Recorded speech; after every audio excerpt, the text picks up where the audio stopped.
والذین یجتنبون کبائر الاثم، اللہ کہتے ہیں جنت میں جانے کے لیے ضروری ہے کہ یہ وہ لوگ ہیں جو قیمت ہے نا جو ڈائمنڈ والی گھڑی کی، وہ اللہ بتا رہے ہیں یجتنبون کبائر الاثم کہ یہ کبیرہ گناہوں سے بچتے ہیں۔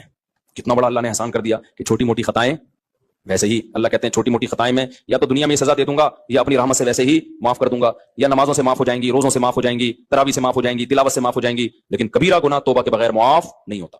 تو جنت کی قیمت کیا ہے؟ کبیرہ گناہوں سے بچنا۔ کبیرہ گناہ کون سے ہیں؟ سب سے بڑا گناہ اسلام میں فرض نماز جان کر قضا کر دینا۔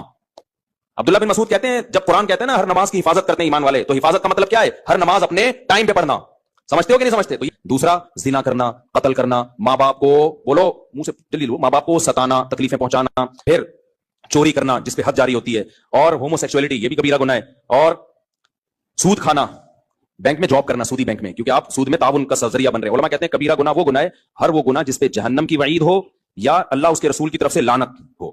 تو نبی نے سود دینے والے لینے والے پر بھی لعنت، سودی لین دین پہ گواہ بننے والے پر بھی لعنت، سودی لین دین کے کو لکھنے والے پر بھی لعنت کی ہے، تو یہ بھی کبیرہ گناہ میں داخل ہے۔ انشورنس میں جاب کرنا، انشورنس کیونکہ وہ سود اور جوئے کا مجموعہ ہے، وہ بھی کبیرہ گناہ میں داخل ہے۔ عورت کا کبھی کبھار بے پردگی ہو جائے تو صغیرہ، مکمل مسلسل بے پردہ رہنا مسلسل جیسے کہ عادت ہی ہوتی ہے، تو وہ کس میں داخل ہے؟ منہ سے پھوٹ، کبیرہ میں داخل ہے۔ کبھی بد نظری ہو گئی غلطی سے، صغیرہ میں داخل ہے۔ بد نظری کی عادت پڑ جانا، بولو کبیرہ میں داخل ہے۔ اسی طرح اور بہت سارے گناہ ہیں۔ رشتہ داری توڑنا، ایک سال ہو گیا بہن سے بات نہیں ہو رہی، ایک سال ہو گیا سگے بھائی سے منہ بنایا ہوا ہے، پھپھو سے منہ بنایا ہوا ہے، خالہ یہ جو محرم رشتے ہیں یہ ان سے صلہ رحمی فرض ہے، کبھی کبھار ہو جاتی ہے اونچ نیچ، اتنے لمبے عرصے کے لیے قطع تعلق کر لیتے ہیں، تو یہ بھی کس میں داخل ہے؟ تو یہ موٹے موٹے گناہ ہیں۔ کبھی کبھار کسی کی ہلکی پھلکی غیبت ہو گئی، صغیرہ میں داخل ہے۔ غیبت کا تعلق اس سے ہے کہ غیبت کر کے اگلے کو ذلیل کتنا کر رہے ہو، تھوڑی سی انسلٹ ہوئی تو صغیرہ، بڑی انسلٹ ہوئی تو کبیرہ، سمجھ رہے ہو؟ اس کی مثال ایسے ہے، ایک آدمی نے کہیں ہلکا سا چھوٹا سا کوئی جرم کر لیا، معمولی سا، آپ نے دیکھ لیا اس کو، آپ نے لوگوں کو بتا دیا، اللہ نے اس پہ پردہ ڈالا ہوا تھا، آپ نے بتا دیا کہ یہ جو ہے نا گھنٹی پہ جا کے بھاگ رہا تھا، ایک مثال دے رہا ہوں، تو اس سے کوئی زیادہ ذلیل نہیں ہو جائے گا سوسائٹی میں، تو یہ غیبت بھی صغیرہ کہلائے گی۔ لیکن آپ نے اس کو زنا کرتے ہوئے دیکھ لیا یا کوئی اور جرم کرتے ہوئے، اللہ نے اس کے گناہ پہ کیا ڈالا ہے؟ پردہ۔ تو اسلام بھی کہتا ہے کیا ڈالو؟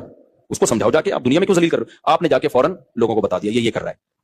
یہ جتنا بڑا جرم زنا ہے نا، اس سے بڑا جرم آپ نے کر لیا، اور اب اپنے ذلیل ہونے کے لیے تیار ہو جاؤ۔ سمجھ رہے ہو؟ حدیث میں آتا ہے کہ جو کسی کی مصیبت پہ خوش ہوتا ہے نا، اس کا خطرہ ہے کہ اللہ اس کو اس عذاب میں ڈال دے، مصیبت ہی ہے نا، زنا کر لیا اس نے۔ اسی طرح بھائی کہتے ہوئے ڈر لگتا ہے لیکن مسئلہ ہے میں چھپا نہیں سکتا، مرد کے لیے داڑھی کاٹنا بھی گناہ ہے، بولو کبیرہ ہے، یہ بھی گناہ کبیرہ میں آتا ہے، تغییر خلق اللہ میں آتا ہے۔ عورت کا آئی بروز بنانا گناہ ہے، بول دو نا کبیرہ ہے۔ تو اسی طرح ناخن نہ کاٹنا، نبی نے 10 چیزیں پیغمبروں کی فطرت میں بتائی ہیں، ان میں ناخن کاٹنا، یہ جو فیشن کے لیے چھرے گھونپے میں ہے نا، اتنے بڑے بڑے چاقو نکلے ہوئے ہوتے ہیں، اچھے بھی نہیں لگتے، یہ دہشت ہوتی ہے اور اتنی تکلیف ہوتی ہے خواتین کو کھانا کھانے میں، اور جو ہے وہ کس قدر مصیبت ہے یار۔ تو یہ سب چیزیں تغییر خلق اللہ میں داخل ہیں، تو یہ سب کبائر میں داخل ہیں، تو ان سب سے بچنا ہے، جنت حاصل کرنا ہے۔